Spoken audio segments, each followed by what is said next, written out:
बहुत समय पहले की बात है। एक जंगल में एक विशाल हाथी और एक चालाक बंदर रहते थे। दोनों अच्छे दोस्त थे, लेकिन स्वभाव में काफ़ी अलग थे। हाथी बहुत बड़ा और बलशाली था, जबकि बंदर छोटा था लेकिन बहुत चालाक था।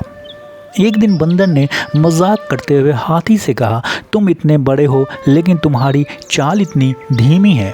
देखो मैं कितना फुर्तीला और तेज़ हूँ।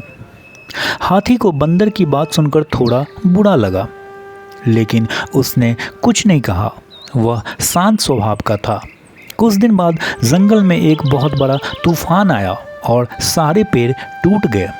हाथी और बंदर दोनों एक बड़ी समस्या में फंस गए।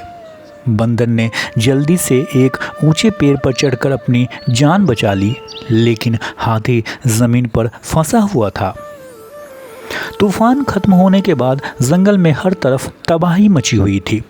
सारे जानवर इधर उधर भाग रहे थे।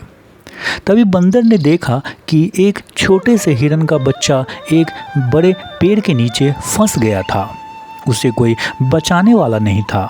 वो बहुत ज़ोर से चिल्ला रहा था।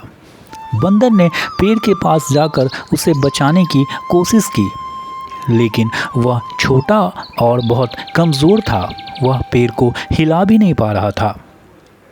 तभी हाथी वहां पहुंचा। उसने अपनी ताकत से बड़े पेड़ को उठा दिया और हिरन के बच्चे को बचा लिया। यह देखकर बंदर को एहसास हुआ कि ताकत भी उतनी महत्वपूर्ण होती है जितनी फुर्ती। उसने हाथी से माफ़ी मांगी और कहा, मुझे तुम्हारी ताकत का सही मूल्य पता नहीं था। हमें माफ़ कर दो। हम सभी की अपनी अपनी खूबियाँ होती है। हाथी ने मुस्कुराते हुए कहा, कोई बात नहीं दोस्त, सच्ची दोस्ती में हम एक दूसरे की खूबियों को समझना और उनका सम्मान करना चाहिए।